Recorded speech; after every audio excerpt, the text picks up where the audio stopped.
The nation was glad to see the recent exchange of prisoners with Russia, but it wasn't an equal exchange. For a traveler and a newspaper reporter, the U.S. and Germany returned a ruthless murderer and a gaggle of malicious cyber hackers. My next guest has studied the exchange and its implications closely. He's the Vice President of Global Cyber Risk at Optiv, James Turgal, who joins me now. Mr. Turgal, good to have you with us. Thanks for having me. And you are concluding that there is going to be implications for this exchange in terms of activity on the cyber front directed back at the United States? Yes. I mean, look, there's moral, ethical, pragmatic considerations, and certainly a number of emotional considerations with any kind of prisoner exchange. And let me just say up front, I'm very happy for the families of the Americans that were returned. But usually when you consider a prisoner exchange, it's trying to swap like and kind, skill levels or ranks. And there is the release of a significant number of highly skilled, convicted, what I call cyber terrorists. They're going to go back to Russia and wherever they came from and re-engage in the cyber warfare that they were executing prior to their capture and conviction. And so we're releasing back into the ether, right, back into the wild, these, significant cyber threat actors that will just start to wreak more havoc on the U.S. and our allies from a cyber perspective.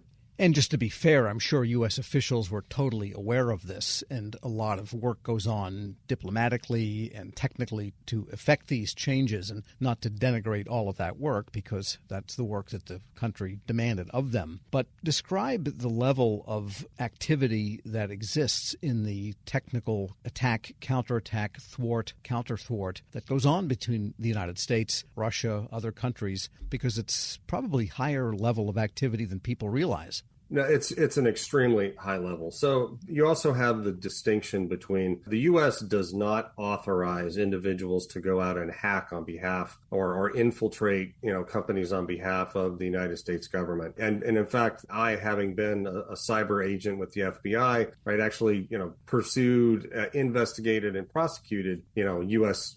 individuals for doing such things. And so the level of cyber activity just from the nation states alone is at an all-time high. But you add on to that what they call initial access brokers, where you've got a lot of freelance organizations, freelance individuals out there that are hacking, that are doing like the initial access into a company, and then they hand it off to another group, right? I can go out on the dark web right now and for $5,000 rent ransomware for 30 days and attack whoever I want to. So AI has exacerbated this extremely. And so now you have this marketplace out there where anybody can jump in and utilize a fairly high level amount of malware. And so the numbers are just increasing. And that's just the low level stuff, let alone what we just talked about, right? These significant, Russian and foreign cyber threat actors that are known, that are highly skilled, right? And you're releasing them back into the wild. And these are individuals among probably hundreds, maybe thousands in these different countries, in this case in Russia. So the question is the relatively small number of individuals that are gone back to Russia and joining that official and officially sanctioned army of people. Is it enough to make a difference, do you think? Will we notice that they're back?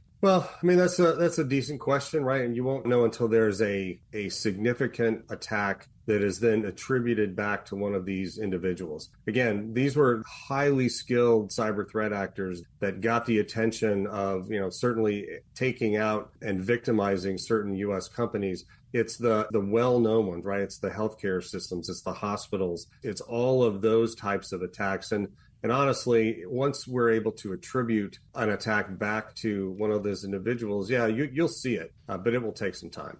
We are speaking with James Turgal. He is Vice President of Global Cyber Risk at Optiv. Is there anything really active that corporations, contractors, government agencies should do differently as a result of this exchange, or simply keep doing what they were doing to the best of their ability?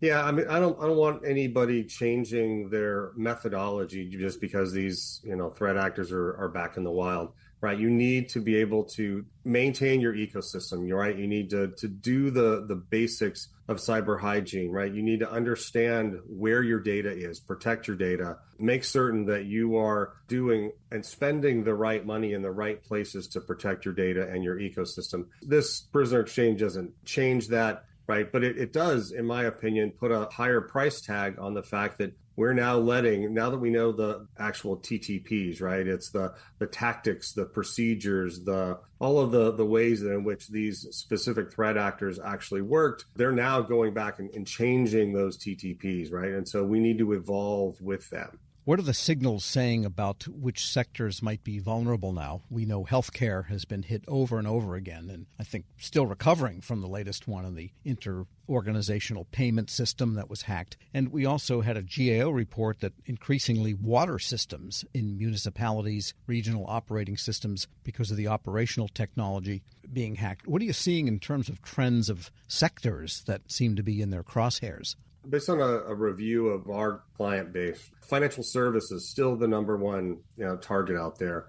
Healthcare, hospital systems. It's not just the healthcare system, right? It is, or the sector. You got to realize there are a number of companies that own part of the payments process, and then they own multiple hospitals. And so now you'll have this crossover of attacks that not only are taking out individual hospitals, but those companies own hospitals in multiple states. Right. And so now the exacerbation of that, right, the scale at which those implications occur, it's not just a hospital in a state, right? It's a hospital system that runs hospitals over, a 3 or 4 state area. And now you're talking hundreds of hospitals. And so it's the scale aspect of this, which to me is the most important point to kind of think about, is how do we reduce that scale? And when you look at network scale in a different sector, among the sectors, you would think then that maybe transportation and the electrical utility would be not far behind.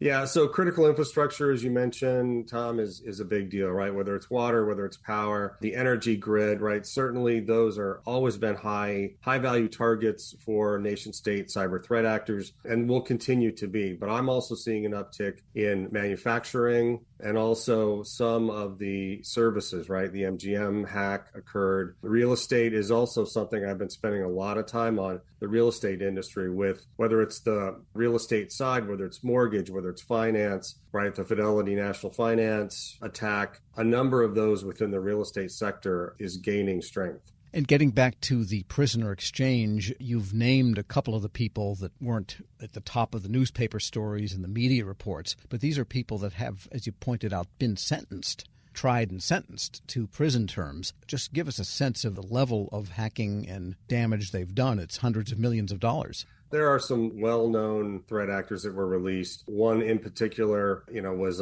what I call a crypto warrior. So he's out there engaging in crypto mining, but also the fraud schemes that go along with that. And these are tens of hundreds of millions of dollars in damages, not just the amount that has been paid from their ransomware attacks or their malware attacks, but now you add on to that, what amount is that company actually having to pay to both respond to it, to remediate the problem, right, to rebuild their systems. And now you're into, again, multiples of hundreds of millions of dollars of damages, not just to pay out a particular ransom, but also to remediate and respond to the attack. Well, we'll have to keep our antenna up in particular now that this has happened. James Turgal is Vice President of Global Cyber Risk at Optiv. Thanks so much for joining me. Thanks, Tom. Appreciate the time. And we'll post this interview at federalnewsnetwork.com/Federal Drive. Hear the Federal Drive on your schedule. Subscribe wherever you get your podcasts.